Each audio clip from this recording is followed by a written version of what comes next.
Hi, welcome back to True Crime with Dee.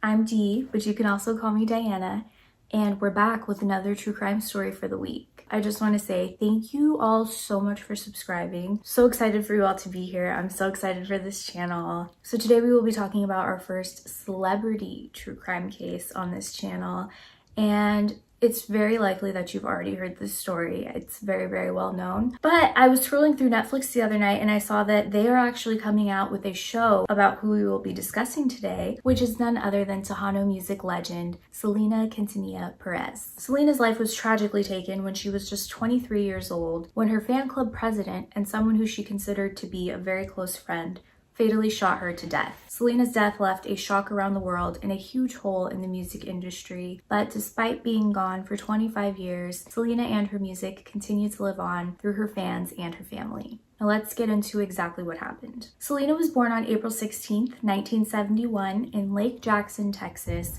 to her father Abraham and her mother Marcella. She was the youngest child in her family, and she had an older sister named Suzette and an older brother named AB. Abraham provided for his family by working as a shipping clerk at Dow Chemical Company, and prior to meeting Marcella and settling down with the family, he was actually in a band himself called Los Dinos. He eventually gave up on pursuing his musical dreams and he decided to become a family man, so that's when he decided to settle down in Lake Jackson with Marcella and grow their family together. When Selena was about 6 years old, Abraham had noticed that she had a natural talent and ability for singing. Abraham had actually been teaching his son AB how to play the guitar, and he noticed that Selena just started singing and he was like, hold on, wait a second. We've got something here. He created a full-on studio in their garage, and he had Selena singing on the mic, Suzette playing the drums, and AB playing bass guitar. The kids would basically practice in their garage daily, and they eventually formed a band called Selena y Los Dinos. So Abraham really saw potential in the band, and he knew that his kids could go far. So in 1980, he quit his job at Dow Chemical, and to Marcella's dismay, he just decided to pour all of his energy into growing the family band. The family actually opened up their own restaurant with a small stage and a dancing hall called Papagayos, and on the weekends the kids would perform, and at this point they started to book local weddings where they would play at, get a little bit of local exposure.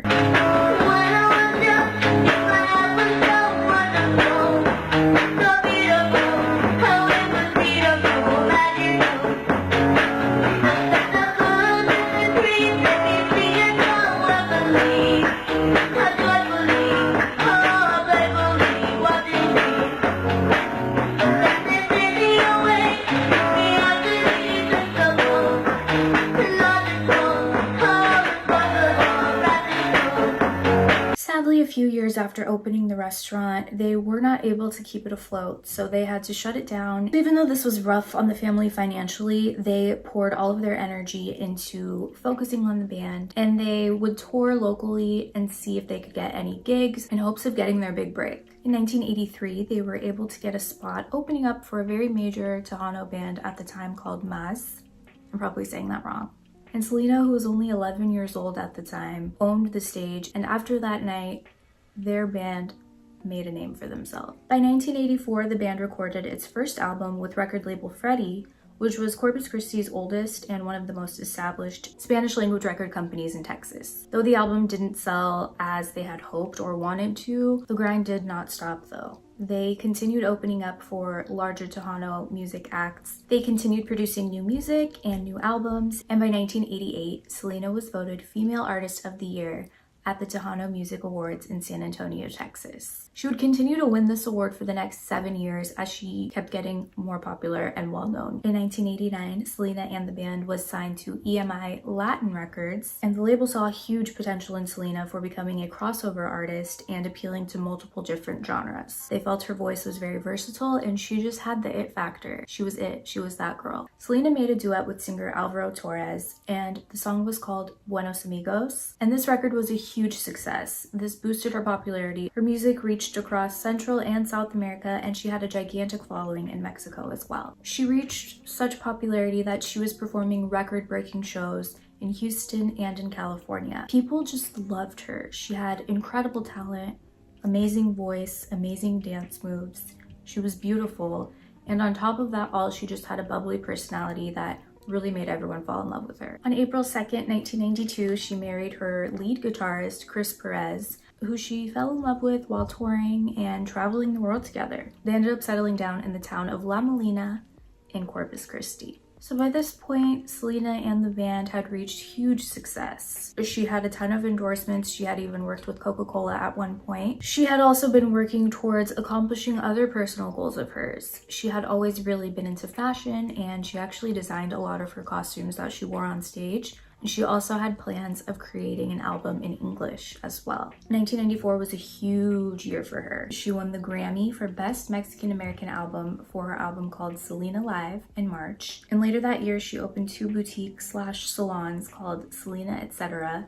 in 2 locations, Corpus Christi and San Antonio, Texas. Selena seemed to be absolutely thriving in life, and there was even speculation that she and Chris were thinking about starting a family soon. But sadly, all of Selena's future success and dreams were cut short when her life was tragically taken by one of her close friends and employees, Yolanda Saldívar, when she shot her to death on March 31st, 1995. Let's get into Yolanda's background and talk about how she even ended up in Selena's life in the first place. Yolanda Saldívar was born on September 16th, 1960 to Frank and Juanita Saldívar in San Antonio, Texas. She was the youngest of 8 children, and growing up, she didn't really have a lot of friends, and she experienced a lot of bullying because of her weight. In high school, she pretty much just stuck to herself and focused on her studies. And on December 10th, 1990, she graduated from Texas A&M University with a Bachelor's of Science in Nursing. After graduating, she focused a lot on losing weight,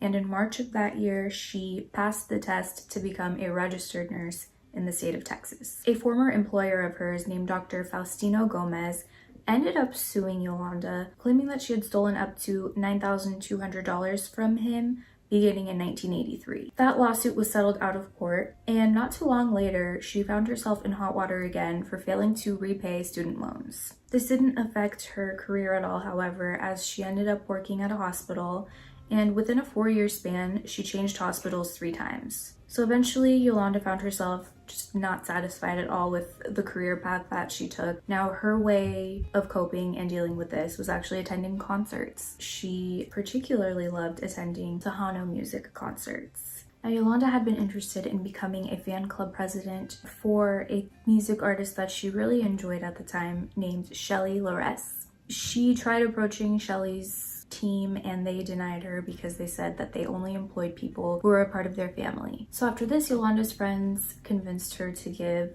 Selena a try. They figured she was a huge artist, she didn't have a fan club, and since that's what Yolanda was looking for, they recommended her. It was reported that Yolanda wasn't even a Selena fan initially because she just thought that she was overplayed and she dominated the Tejano Music Awards too much, so she was like, I don't want to be a part of her fan club.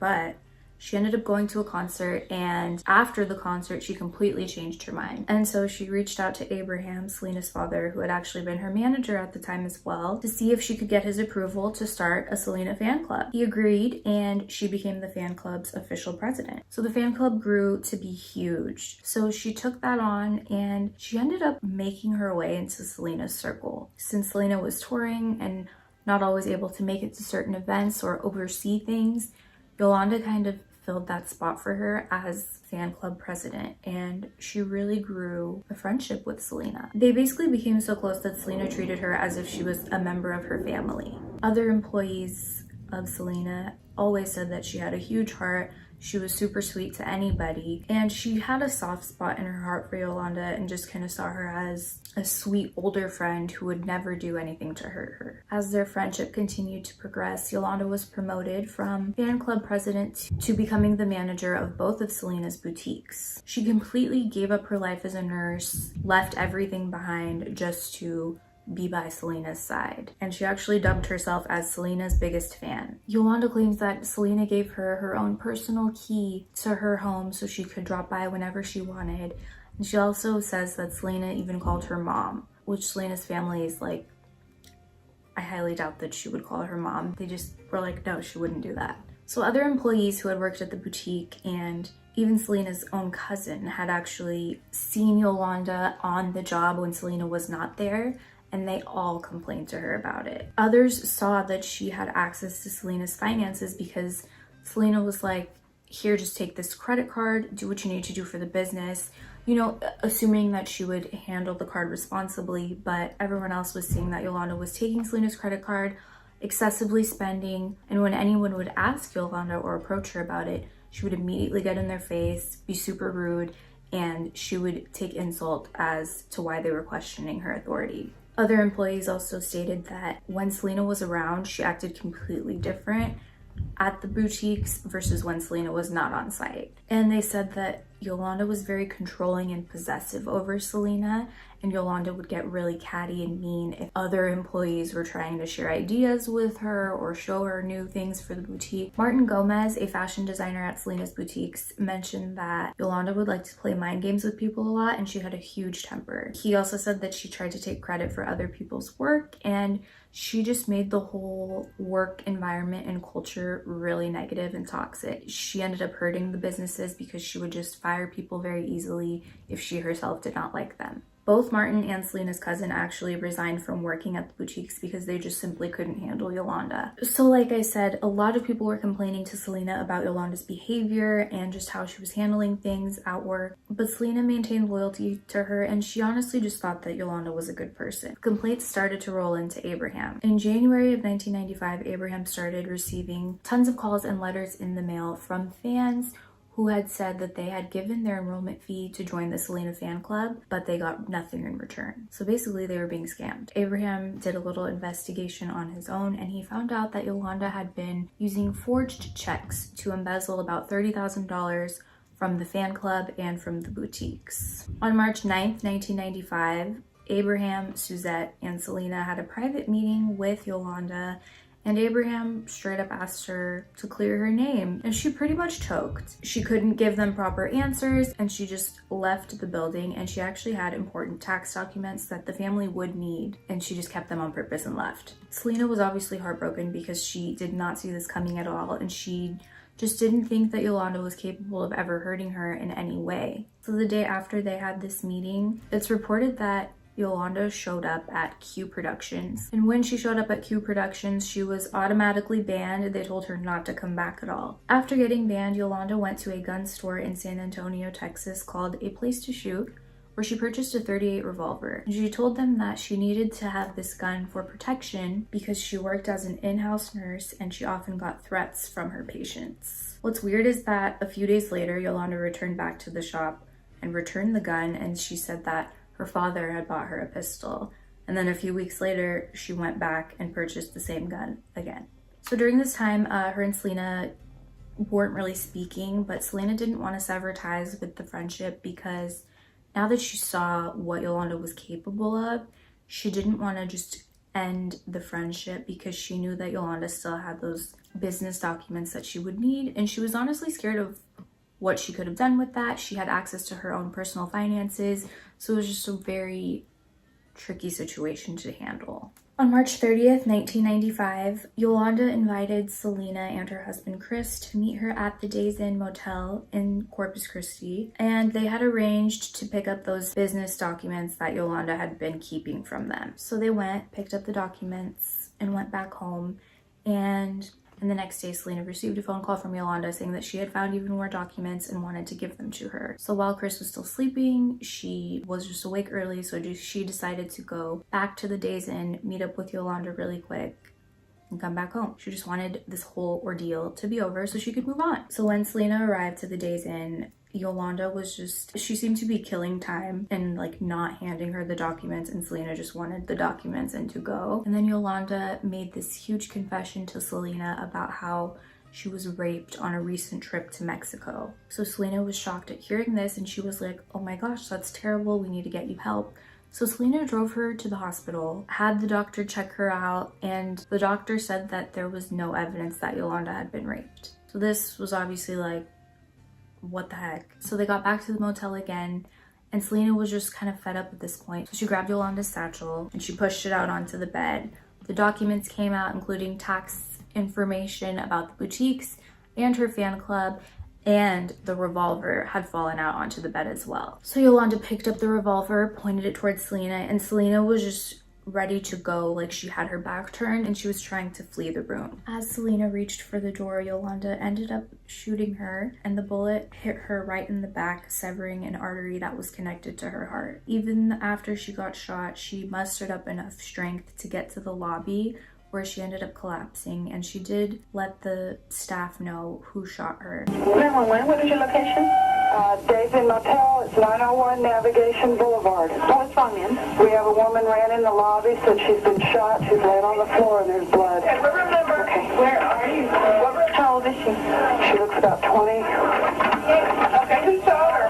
Where? She's in the lobby right now? Yes, ma'am. She just passed out. Okay. She was bleeding so much because the bullet hit an artery that was connected right to her heart, that by the time paramedics got there, she had very little life left in her. They did get her to the hospital and they put her immediately in the trauma room, where doctors realized that it was too late. She had lost too much blood and she was pronounced dead at 1:05 p.m. due to loss of blood and cardiac arrest. One of the biggest stars in Tejano music, Corpus Christi's Selena, is dead. The woman suspected of shooting Selena is still holding police at bay. You're looking at a live picture right now, coming to you from Navigation, where the standoff continues. She has a gun and has it pointed at her head.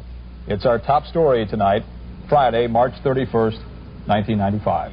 After Selena had been shot and reached the lobby, Yolanda just grabbed the gun and walked immediately straight to her car, where she barricaded herself. Cops caught up to her in no time, and she never left the parking lot. So she ended up sitting there holding the gun to her head, crying, and the SWAT team ended up negotiating with her for 9.5 hours until she finally surrendered and was put into custody. Yolanda claimed that the whole thing was an accident and that she didn't mean to shoot her, that she actually wanted to shoot herself instead. During her trial, Yolanda's lawyers tried to claim that the shooting was accidental and that Yolanda had the gun in the first place because she was scared of Selena's father and that he had threatened her with all of these things and she was just trying to protect herself. But prosecution made the argument that Selena's death was no accident. The gun that Yolanda had used needed force only pulled by the trigger in order for it to work.